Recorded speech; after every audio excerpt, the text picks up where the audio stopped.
Welcome to Right Way Politics. We do politics the right way, the winning way, and we leave the left way behind. Well, the presidential campaigns are kind of officially underway. That's what happens when you have a nationally televised debate. All the presidential candidates who qualified, except for former President Donald Trump, on the stage on Fox News.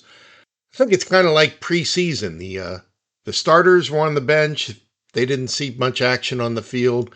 The Donald Trump took this one off and did an interview with Tucker Carlson, and so it was basically the backups who took the field in this first Republican presidential debate, and it was pretty interesting. I did not go into this debate thinking that we were going to see some knockout blows or some field coordination about who's leading, who's rising, who's falling, but it was a lot of unexpected results coming out of that, and I watched it twice. I didn't want to jump onto the podcast and give you an instant response, because a lot of times these things, after you give it a second viewing, you get a little more perspective, and I did see a couple other campaign analysis and debate analysis programs. Not many, but a couple over the weekend, and kind of agreed with them. But this is what I took as a political pro. And I'll go in the order of speaking time, because that was a very wide variety of speaking time. A lot of it was helped by the rule that said that if you named somebody, they got a chance to respond. So if two people kept attacking each other, they could dominate the talk time of the debate, and people can be way down at the bottom of the pack very quickly if everybody ignores them. But even then, time is not everything, but it is important that you get yourself in every 15-minute segment, because a lot of people don't watch these debates from beginning to end. But not a whole lot of zingers. I'm going to start at the top with Mike Pence. He dominated the talk time almost by a full minute. He was really helped by this. I think Mike Pence had a darn good debate. I couldn't help thinking, oh my gosh, there's George W. Bush, too, up there. Every time I see Mike Pence talking, I see him make a facial expression.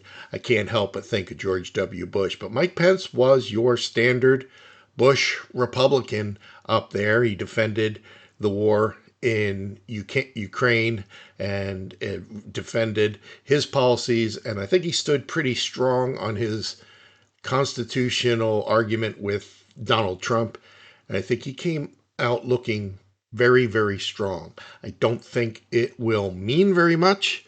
I just don't think he's the moment that we're looking for in the country. Definitely a good candidate, definitely a qualified candidate. The part that really struck me was how he kept talking about how he's been in the Oval Office, he's been there, he's been tested, he's been in the West Wing.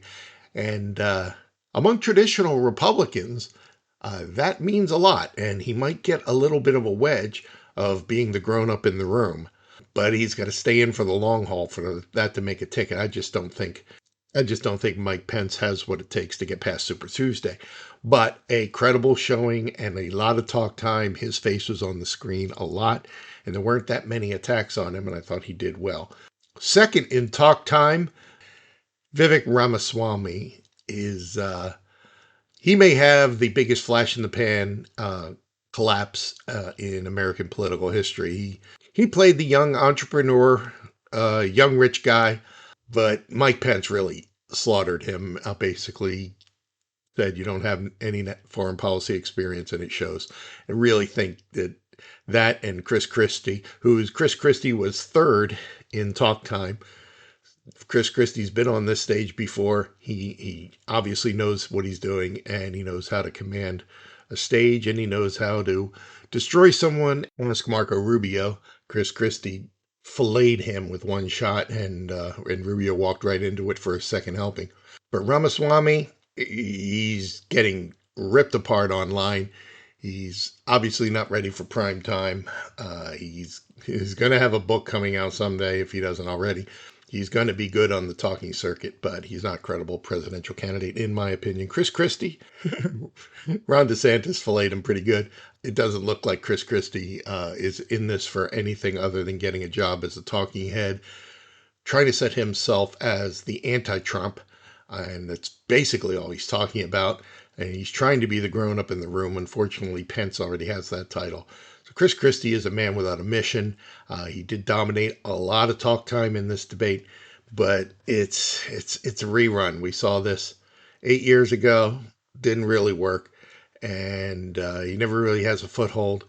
When you're a governor and you go out with really low approval rating, you can't brag about what you did in a Democratic state. It just, the best thing that Christie did all night was his answer about UFOs, and I thought it was really endearing. But it came at the very end of the debate when most people had already made up their minds about who won and who lost. Ron DeSantis in the middle of the pack in talk time. Basically the bottom of the first half. And Ron DeSantis did well. He did a credible job. He said what he needed to say. He rolled out his positions distinctly. They weren't improv lines by any stretch of the imagination, and he really didn't get engaged in a lot of toe-to-toe with people. But still, he amassed a good amount of talk time, and he did not step out from that debate. He did not make any big errors. He did not score any big hits. He came in and came out of that debate status quo. So I don't know if that's good enough for August, but when everybody was looking for him to get a big knockout punch scored against him, that didn't happen either. Nikki Haley did okay. Nikki Haley is fifth in talk time. She got a nice little amount of, in my recollection, it was in the first half of the debate where she was really engaging, and she kind of fell off afterwards. I don't know which segment she's going for. She really is exceptional on foreign policy and pointed that out a number of times, and really good communicator, really deserves to be on the stage. Just don't know if she found her message yet. Why Nikki Haley?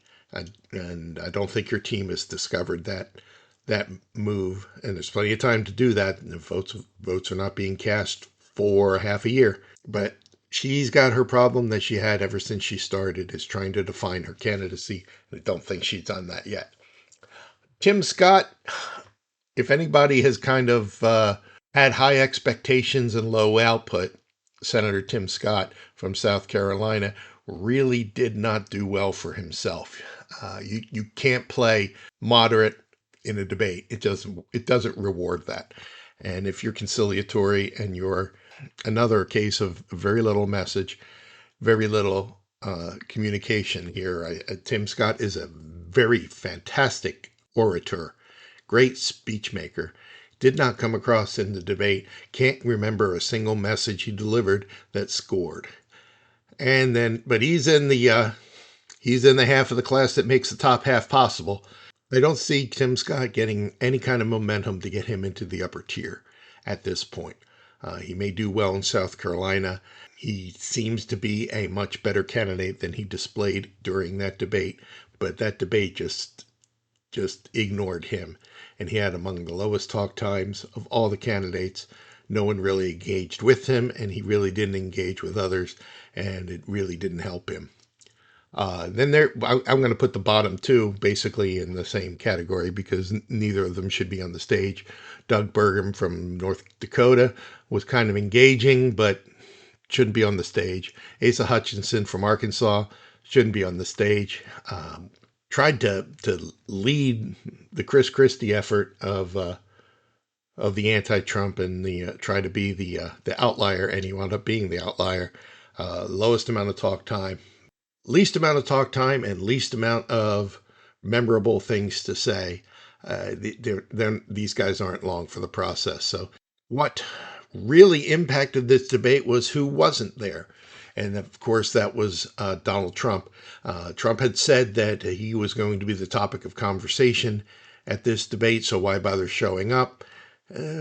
He really wasn't the topic of conversation. This debate went on its own merry way without much of a mention of Donald Trump, except for when the Fox News questioner specifically asked for Trump. It seemed like most people wanted to plot their own course and lay out their own vision and their own platform, and really didn't take a lot of shots at Donald Trump, didn't even mention him very much.